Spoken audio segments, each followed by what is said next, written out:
here there be spoilers. Beware any you haven't read yet. Avast, ye viewers! Ge back, afore ye be spiled of this book. Howdy, everybody.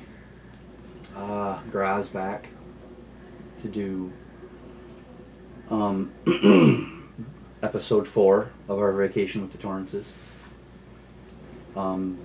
Dr. Sleep, the novel.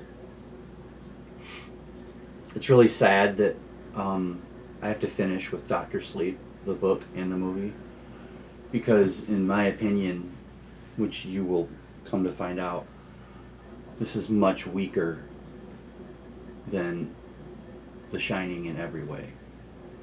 I actually kind of feel that this probably shouldn't have been written. I get that people wanted to know what Danny Torrance was up to as an adult and whatnot, but I didn't like this. But anyway, just going to do the normal thing that we do. The dislikes, the likes, our rating, do some Goodreads stats, and then I'm going to talk a little bit about something kind of interesting that I'm going to start doing at the end. We're going to be finishing the movie Friday, I think, so probably going to release the episode 5 of this series over the weekend, but I'm going to put out something else tomorrow.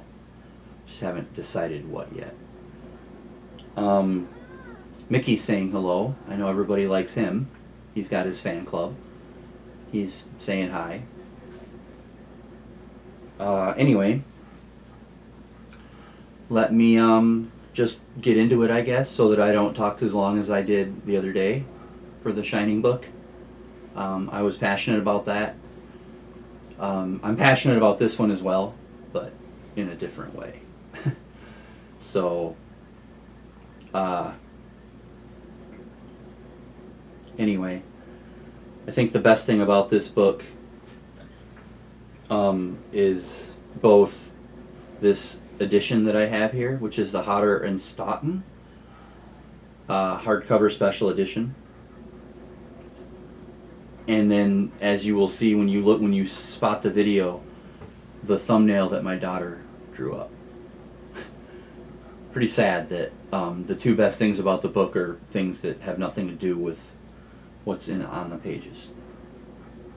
So anyway, as usual, I like to start with the dislikes because I like to end on positive notes if possible.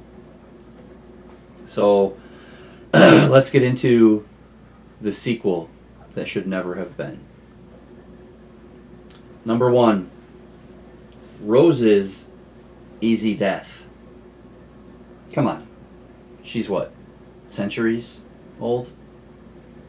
Her powers are stronger than almost everybody's. Maybe not Abra's, but Abra is basically the only person she's ever come across that, held her off. And she died because she falls on her head. To that. Number 2, every one of us in our book club disliked Abra and her family. The mom and dad are just blah, and their distrust of Dan, while justified at first, just keeps on going for too long, especially the moms. I mean, it's like she realizes that they're related, but she hates it anyway. So, whatever. Number 3, the baseball boy's death. Mickey's being very naughty right now, by the way. He's moving the camera and stuff, so. Anyway, the baseball boy's death, Bradley Trevor. It's not because he died. This maybe shouldn't be in the negatives. Maybe it should be a gray area. Because the death scene is so real and sad and visceral all at the same time. I mean, he begs Rose, please don't hurt me, and she basically says, I wish I could tell you that I won't. And then she does. It's it's really well written. It's almost too well written because, a little boy gets savagely murdered and then just tossed in the ground like trash. Number 4, and if you've watched the last couple of episodes of this and you knew this was coming, this is the biggest negative in the book. And it just pisses me off, pardon the language, please. But it's Dan forgetting Jack's sacrifice and love and fight. He actually now believes that the boiler, the forgotten boiler, is the only reason why he survived the Overlook. That makes me so mad because, as we know from reading The Shining, and if you watch the miniseries, Jack overcomes the hotel long enough through his love for his son to give him time to remind him what he forgot. So I guess technically at the bedrock of it, sure, the boilers, Jack and Derwent and all this hotel stuff forgot the boiler. Okay, but that's not the reason why Danny survived. Because if Jack hadn't fought through, then Danny would never have had a chance to even tell him that he forgot the boiler. So anyway, that makes me mad. It's like, let's take a big hairy poop all over his ultimate love for his son. And it bothers me so much because Stephen King goes on about how he had this book researched by a Shining expert and whatnot. But then they missed that. It bothers me a lot. I'll move on before I start getting vulgar. Number 5, Jack's second family was garbage. I think it was forced just to create this. I mean, just have Abra be a distant cousin or something. Don't force us to believe that Jack would cheat on Wendy, because at no point in The Shining, not even in the Jack Nicholson version, is there even a whiff of Jack being disloyal to Wendy. He loves her. I mean, maybe he dislikes her once he gets to the Overlook in the Kubrick movie, but he loves Wendy. He's devoted to her. There's no... I feel like that was forced in, and it's and not only does he have a mistress, but he's got a kid with her. It's like, come on, Steve, give me a break there. Number 6, Dan's weakness for alcohol bothered some of us a lot, because after all that he has seen from the extreme example of Jack, you would think that maybe he would be stronger in his fight against it. I mean, drugs, sure, whatever. Smoking, okay. But you would think that he would not drink, considering alcohol is what basically almost killed his family. Or, him and his mom. And it did, basically, in the end, take his dad. So, I don't know. I just didn't like that either. Number 7. Horace Derwent's ghost. One of the worst from the book. Somehow they use him to ultimately defeat the True Knot. Kind of seems morally gray there. Let's use the biggest, I don't know, the biggest bad to beat the bad guys. I don't know. Anyway, number 8. When the True Knot camps out at the Overlook, I realize that the Overlook has been gone for 37 years or whatever. But why? I mean, the stuff that lived in the Overlook would still be there. And shouldn't the shine-hungry demons be attracted to what the Knot have? They shine. Shouldn't they want that? Shouldn't they come out and be like, hey, come be part of our party? It just seems like there's a lot of plot holes here. And I realize that this was written well after The Shining and whatever, but yeah. Number 9, this is from the Graz Mother. The next 2 are. Way too much vomiting. Almost like every 5 pages or so, somebody's yakking up everything in their stomach and laying in it and stuff. I think that Stephen King is better than that. He doesn't need to. He doesn't need to resort to the kind of garbage that people think you want to see in scary movies and TV shows nowadays. By the way, if you're hearing a clunking noise, it's our bread maker going. AJ's making some fabulous dinner rolls for tomorrow's big dinner. So if you hear it, that's what that is. Number 10, also from the Grozmother. When it comes to Stephen King's writing, A, he writes about boobs way too much, and B, they're always smooth and lifted up. They're never saggy or old. It's funny. They're always perfect, and he goes into detail about them constantly. He must have a boob fetish. That's direct words out of my mom's mouth. It's kind of funny. And number 11, stupid thing. And number 11 for the dislikes, he goes too much in depth, again, with the sexual abuse of Halloran. It's like one of his calling cards. I mean, does anybody remember The Library Cop? All you gotta do in this house is say the bushes and everybody cringes.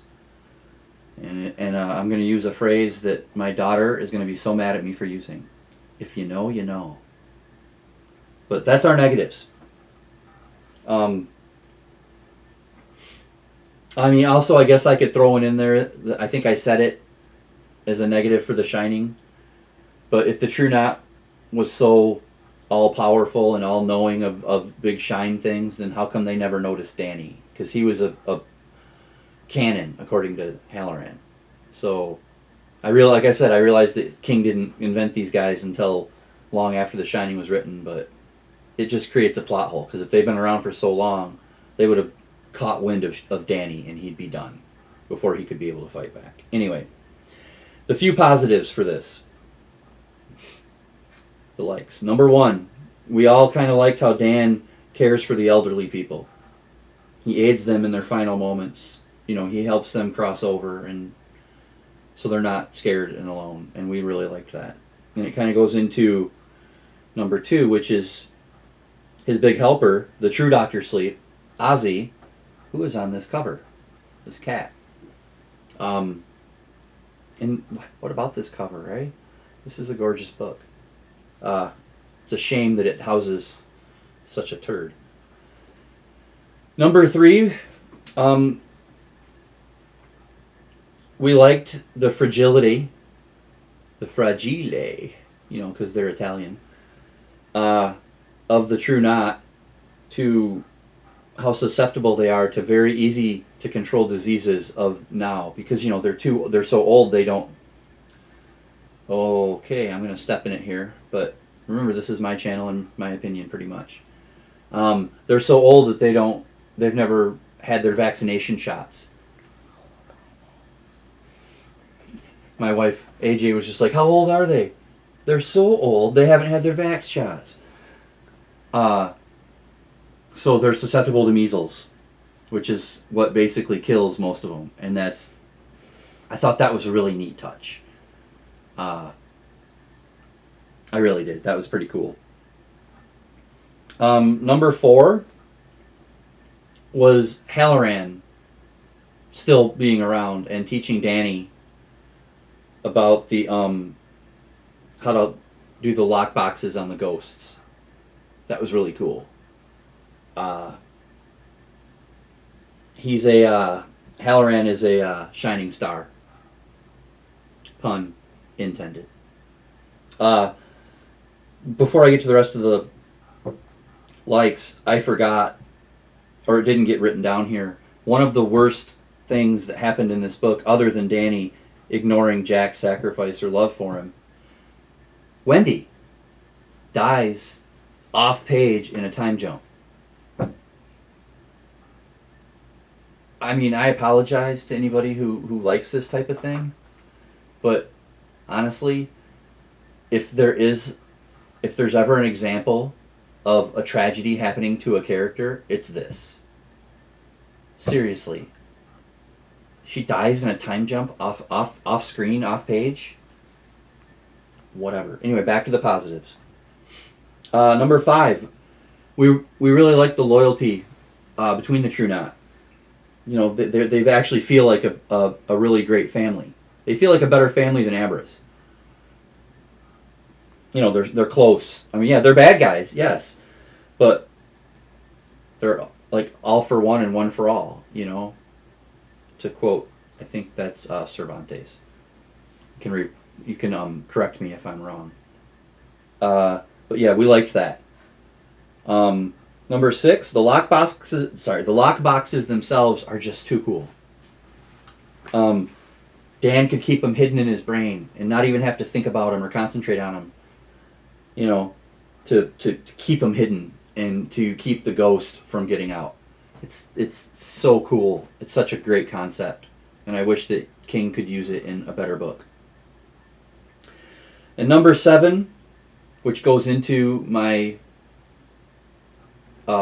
favorite part of The Shining, the final redemption of Jack. I mean, he didn't have much after death strength, but his slight push was enough. It distracted Rose, who was winning. She was winning.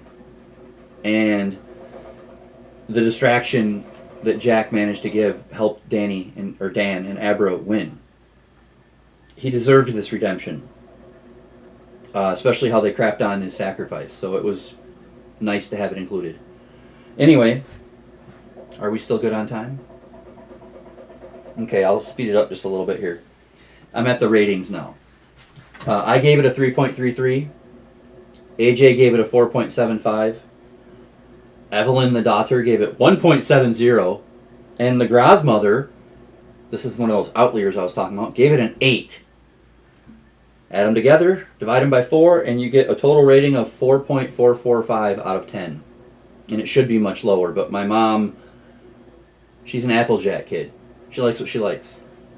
On Goodreads, this somehow has a 4.12 rating. 234,152 overall ratings. I don't understand.